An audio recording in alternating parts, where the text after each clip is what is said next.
నమస్తే న్యూస్ 24 తెలుగుకు స్వాగతం. నా పేరు హరిప్రియ. ముందుగా వార్తల్లోని ముఖ్యాంశాలు ఇప్పుడు చూద్దాం. రామచంద్రపురం నియోజకవర్గం కె గంగవరం మండలం కోటిపల్లి వద్ద గత 2-3 రోజులుగా ఉధృతంగా ప్రవహించిన గౌతమి గోదావరి వరద ఉధృతి సోమవారం కొంత తగ్గుముఖం పట్టింది. అయితే ఎగువ ప్రాంతాల నుంచి భారీగా వరద నీరు వచ్చి చేరుతూ ఉండడంతో ధవళేశ్వరం బ్యారేజ్ నుంచి పెద్ద ఎత్తున నీటిని సముద్రంలోనికి విడుదల చేస్తున్నారు. ఈ ప్రభావంతో కోటిపల్లిలోని ఏటిగట్టు దిగువన ఉన్న ఇళ్లు మెట్ల వరకు నీరు చేరి పరిసర ప్రాంతాలు జలమయమయ్యాయి. వరద పరిస్థితిపై జనసేన సీనియర్ నాయకులు గోదావరి తూర్పు delta project chairman Muralasetti Sunil Kumar irrigation అధికారుల బృందంతో కలిసి ఏటిగట్టును పరిశీలించారు. యానం నుండి జొన్నడ వరకు ఏటిగట్టు భద్రతపై విస్తృత తనిఖీలు నిర్వహిస్తున్నట్లు వారు మీడియాకు తెలియజేశారు.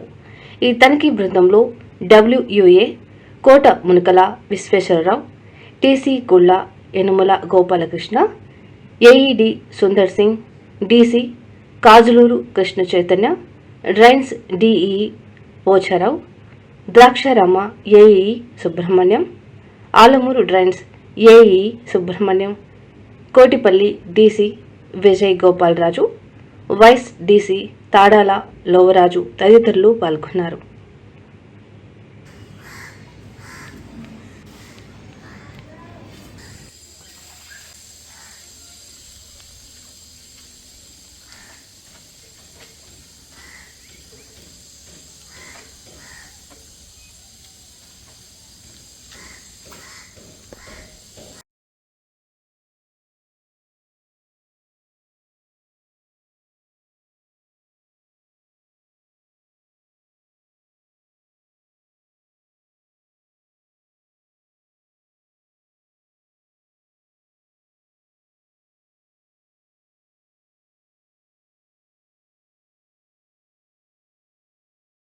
నా పేరు మూరలశెట్టి సునీల్ కుమార్, గోదావరి తూర్పు డెల్టా ప్రాజెక్ట్ చైర్మన్ని.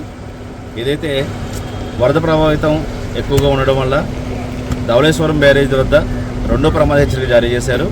13 లక్షల క్యూసెక్ల నీటిని నదుల ద్వారా మనం సముద్రంలోకి విడుదల చేయడం జరుగుతుంది. ఈ క్రమంలో ఈ యానం నుంచి కోటిపల్లి వరకు ఉన్న ఏటిగట్టు ఏదన్నా బ్రీచెస్ పడే అవకాశం ఉందా, లేదంటే పంట పొలాలైనా మునిగే పరిస్థితి ఉందా, గ్రామాల్లోకి నీరు చేరుకునే అవకాశం ఏమైనా ఉన్నది పరిశీలించడానికి ఈరోజు ప్రాజెక్ట్ కమిటీ, డిస్ట్రిబ్యూటివ్ కమిటీ, అలాగే ఇరిగేషన్ అధికారులు, కూటమి నాయకులు అందరూ కూడా కలిసి పరిశీలించడం జరిగింది. ఎటువంటి ప్రమాదం ఎక్కడా కూడా లేదు. మొత్తం గట్టు అంతా కూడా పటిష్టంగా ఉంది.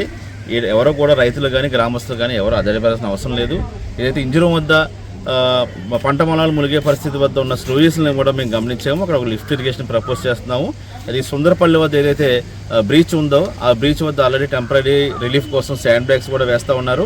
దానికి పర్మనెంట్ సొల్యూషన్గా కూడా ఒక ఎస్టిమేట్ మేము రెడీ చేసి దాని ప్రభుత్వానికి త్వరలో అందజేయబోతున్నాం. అది కూడా పరిష్కారం మనకి త్వరలో వస్తుంది. ఈ సందర్భంగా తెలియజేసుకునేది ఏంటంటే రైతులు ఎవరు కూడా ఆధారపడాల్సిన అవసరం లేదు, గ్రామస్తులు ఎవరు కూడా ఆధారపడాల్సిన అవసరం లేదు. కానీ గోదావరి నదిలో వేటకు వెళ్ళవద్దని, అలాగే ఈతకు కానీ దేనికి కానీ వెళ్ళవద్దని, నదీ ప్రాంతానికి కొంచెం దూరంగా ఉండవలసిందిగా ప్రజలందరినీ కోరుకుంటా ఉన్నాం.